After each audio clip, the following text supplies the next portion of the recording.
Chapter 2, The Heifer. Surat al-Baqarah.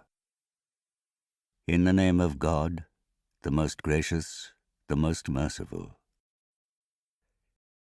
When we said to the angels, "Bow down before Adam," they all bowed except for Iblis, Satan.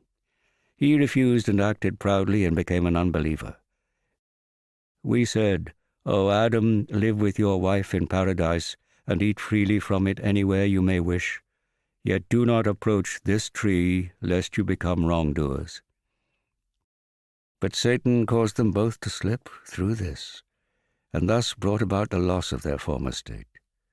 We said, "Go down from here as enemies to each other, and on earth you shall have your abode and your livelihood for a while." Then Adam received some words of prayer from his Lord, and he accepted his repentance. He is the forgiving one, the merciful. We said, "Go down, all of you, from here. Then when guidance comes to you from me, anyone who follows my guidance will have no fear, nor will they grieve. Those who deny and reject our signs shall be the inhabitants of the fire. Therein shall they abide forever." Commentary, Chapter 2, verses 34 to 39.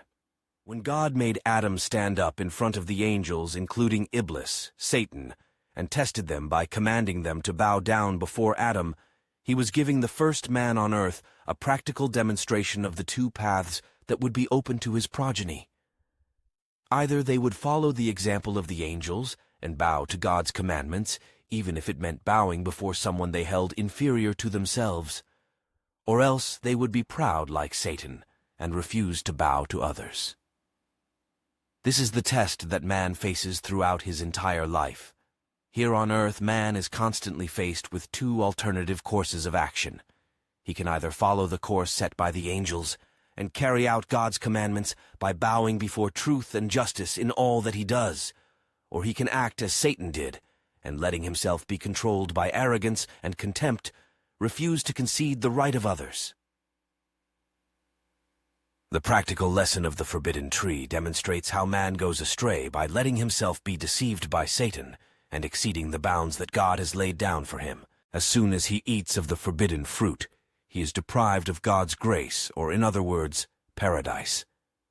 But this loss is not an irretrievable one.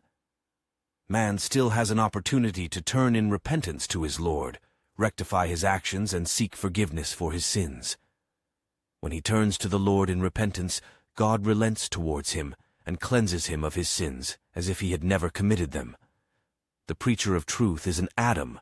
It is for people to bow before him. If, carried away by pride and prejudice, they refuse to acknowledge his position, they are following in Satan's footsteps. Such a denial amounts to having failed the test devised for man by God. God does not become plainly visible in this world. He reveals himself through his signs, thereby testing his creatures. It is only those who can interpret his signs who will discover God himself.